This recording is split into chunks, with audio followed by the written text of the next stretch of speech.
ஹைலே சிவா சீரியலில் என்ன நடக்க போகுதுன்னு பார்க்கலாம் வாங்க வீடியோக்குள்ளே போகலாம்.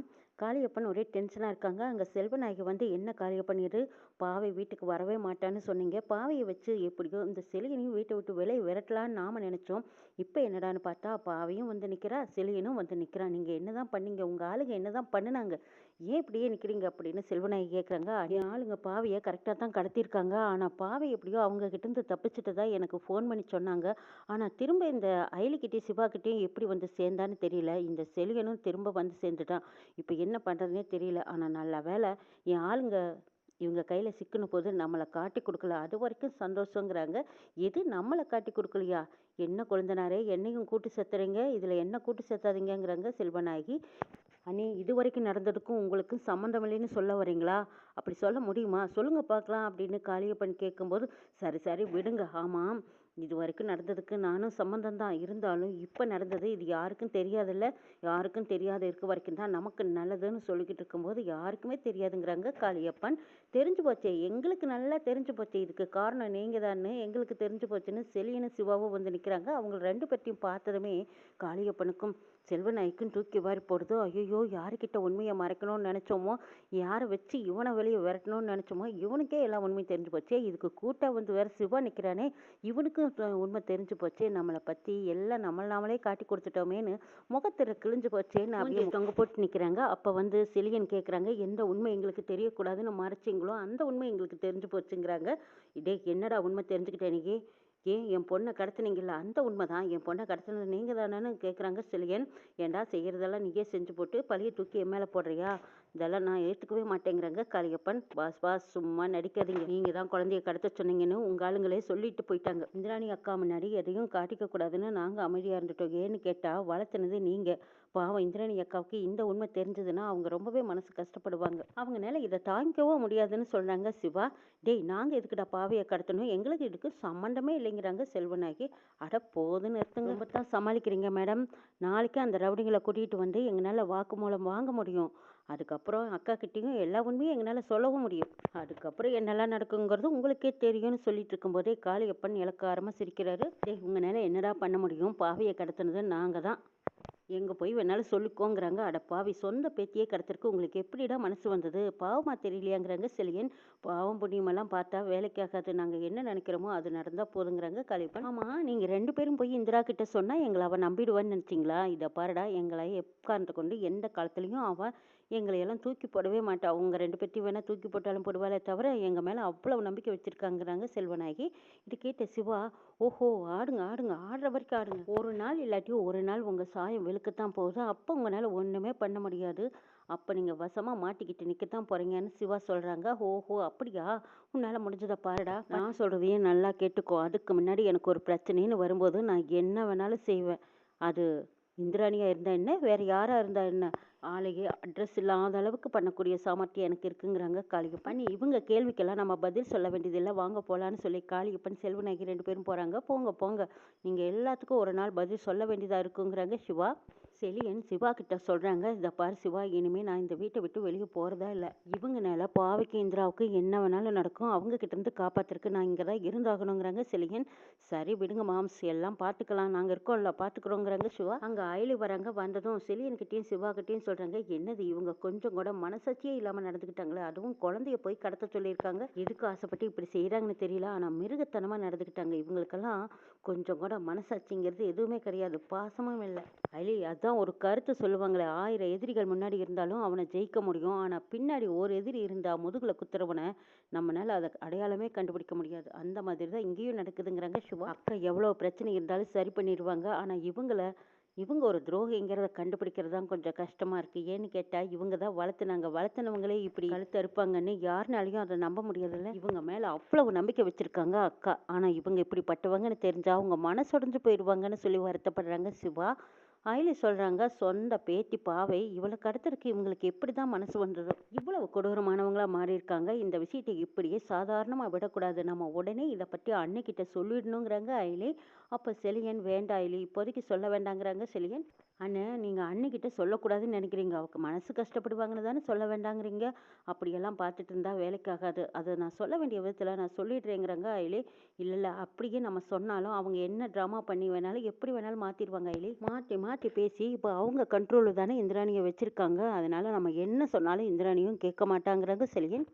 உங்கள் அக்காவை நம்ப வைக்கிறதுனா சரியான ப்ரூஃப் வேணும், அது வரைக்கும் நம்ம கொஞ்சம் பொறுமையாக தான் இருக்கும். நம்மளுக்கு எல்லா உண்மையும் தெரிஞ்சிருச்சுன்னு மறுபடியும் அவங்க எக்ஸ்ட்ரா எந்த எல்லைக்கு வேணாலும் போவாங்கன்னு ஐலி சொல்கிறாங்க. ஆமாம், அதுக்கு சான்ஸ் இருக்குது.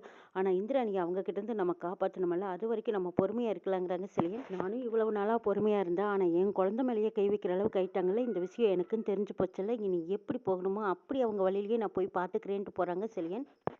அயலிக்கும் சிவாவுக்கும் காளியப்பன் மேலேயும் செல்வநாயகி மேலேயும் ஒரு சந்தேகம் வருது. ஏன் சிவா, இந்த வீட்டில் நடக்கிற பிரச்சனை அத்தனைக்குமே இவங்க 2 பேரும் தான் காரணமாக இருப்பாங்களான்னு அயலி கேட்குறாங்க. இருக்க வாய்ப்பு இருக்குது, அதை நம்ம தான் கண்டுபிடிக்கணும், ப்ரூஃபோட நம்ம நிரூபிக்கலாங்கிறாங்க. சரி, அதுக்கான ஏற்பட்ட நம்ம 2 பேருமே பார்த்துடலான்ட்டு போகிறாங்க. இந்திராணி பாவைக்கு சாப்பாடு ஊட்டி விடும்போது அங்கே நடந்தது எல்லாம் கேட்குறாங்க. உன்னை ரொம்ப மிரட்டினாங்களா, அடித்தாங்களா, சாப்பாடு கொடுத்தாங்களான்னெல்லாம் கேட்கும்போது அப்போ பாவை சாப்பாடெல்லாம் கொடுத்தாங்கங்கிறா, மிரட்டவெல்லாம் இல்லைன்னு சொல்கிறா. அடுத்தது அந்த சாப்பாட்டை கொடுக்கும்போது நீ அது தைரியமாக வாங்கி சாப்பிட்டியான்னு கேட்கும்போது, இல்லையே, நான் அப்போ தானே தப்பிச்சு ஓடி வந்துட்டேன்னு சொல்கிறா. ஓ அப்படியா, அப்போ நீ என்ன மாதிரியே நல்ல தைரியசாலி பொண்ணு தான், என் பொண்ணு தைரியசாலி பொண்ணுன்னு சந்தோஷமாக சொல்லிட்டு அப்படி பாவைக்கே பாசமாக அன்பாக ஊட்டி விட்டுட்டு இருக்கிறத செலியன் பார்த்து ரசிக்கிறாங்க.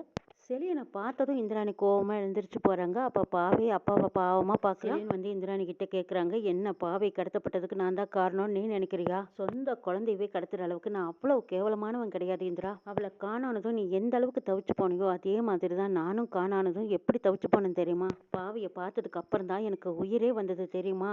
ஆனால் உங்கள் 2 பேர்த்தையும் நல்லபடியாக பார்த்துக்கணுங்கிறக்காக தான் நான் திரும்பவும் இந்த வீட்டுக்குள்ளே வந்திருக்கேன். ஆனால் நீ இந்த வீட்டுக்குள்ளே வரக்கூடாதுன்னு சொன்னேன். நான் இப்போ வந்ததுக்கு காரணமும் உங்கள் 2 பேர்த்துக்காக தான் வந்திருக்கேங்கிறாங்க செலியன். பாவை மட்டும் எனக்கு கிடைக்காம இருந்திருந்தா நான் சத்தியமாக உயிரோடவே இருந்திருக்க மாட்டேங்கிறா. மனசறிஞ்சு பாவை விஷயத்தில் நான் எந்த தப்புமே பண்ணலை. அப்படி நான் ஏதாவது தப்பு பண்ணியிருந்தாலும் என்னை மன்னிச்சிடுன்னு கையெடுத்து கும்பிட்டு கேட்குறாங்க.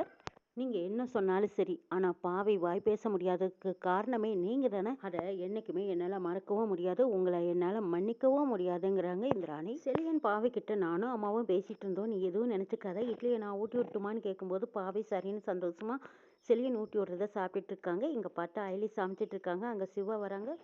சிவா அயலியை பார்க்குறாங்க. அயலி மும்மரமாக வேலை பார்த்துட்டு இருக்காங்க. ஐயோ, இவ என்ன மூடில் இருக்கிறானே தெரியலையே, அதுவும் கோவமாக இருக்கிற மாதிரி தெரியுது. இந்த கோவம் 4 மணிக்கு முன்னாடி வந்ததா இல்லை பின்னாடி வந்ததா? சரி, எதுவாக இருந்தாலும் இப்போ பேசி தீர்த்துக்கணும். பேசினா தான் நமக்கு மனசு ரிலாக்ஸாக இருக்கும். போய் பேசி பார்ப்போம், என்னன்னாலும் சரின்னு தைரியமாக போகிறாங்க. வந்ததும் அப்படியே மெல்ல பேச்சு கொடுக்குறாங்க. அயலி, எனக்கு ரொம்ப பசிக்குதுங்கிறாங்க. அப்படியா, ஒரு 5 நிமிஷம் காத்துருங்க, சீக்கிரம் ரெடி பண்ணிடுவேங்கிறாங்க. அடடா, நல்ல மூடில் தான் இருக்கா, இருக்கும் கேட்டுக்கலாம் அப்படின்னு நினச்ச சிவா, அயலி நீ இன்னும் கோவமாக தான் இருக்கிறியான்னு கேட்குறாங்க. ஆமாம், பெத்த குழந்தைய கடத்திட்டு போகும்போது செலியன் அண்ணாவுக்கு கோவம் வரதா? கடத்திக்கிட்டு போனவங்க மேலே நான் கோவமாக இருக்கேன், இன்னைக்கு இல்லை என்னைக்கு இருந்தாலும் அவங்க மேலே நான் கோவமாக தான் இருப்பேங்கிறாங்க அயலி. ஐயோ, நான் அந்த கோவத்தை கேட்கல அயலி, என் மேலே கோவமாக இருக்கியான்னு கேட்டேன். நம்ம 2 பேரும் சேர்ந்து வரும்போது சண்டை போட்டுட்டு தானே வந்தோம், அந்த கோவம் இன்னும் உங்ககிட்ட இருக்குதா? ரேஸ்மா கிட்ட நான் பேசுனதுனால நீ என்கிட்ட சண்டை போட்டு இல்லைங்கிறாங்க. எது ரேஸ்மா கிட்ட நீங்கள் பேசுனதுனால நான் சண்டை போட்டேனா? ரேஸ்மாவுக்கு எனக்கு என்ன கிடக்குது? இல்லை அயலி, ரேஸ்மா என்கிட்ட பேசுறது உனக்கு பிடிக்கல, அவன் என்கிட்ட வந்து சினிமாவுக்கு போகலான்னு கேட்டான், நான் மாட்டேன்னு சொன்னேன். அவன் உன்கிட்ட கேட்கும்போது நீ சரின்னு சொன்ன, ஆனால் என்கிட்ட நீ கோவமாக தானே இருந்த. அட என்ன சிவா பேசுகிறீங்க, நீங்களும் அவளும் ரொம்ப நல்ல ஃப்ரெண்டு, அவள் உங்ககிட்ட பேசாமல் வேறு யார் கூட பேசுவான்னு சமாளிக்கிறாங்க அயலி. ஓஹோ, நீ மாற மாட்ட, நீ இப்படியே சொல்லி சொல்லி சொல்லி தப்பிக்கலான்னு பார்க்குற, இரு இரு அப்படின்னு சொல்லிட்டு அப்போவே சிவா ஃபோன் எடுக்கிறாங்க. ரேஸ்மா கிட்ட கொஞ்சி கெஞ்சி பேசுகிற மாதிரி பேசிகிட்டு இருக்காங்க. இதை பார்த்ததும் அயலிக்கு கோவம், கையில் வச்சிருந்த கட்டியால் காயை கட்டுன்னு கட் பண்ணிகிட்டே இருக்காங்க.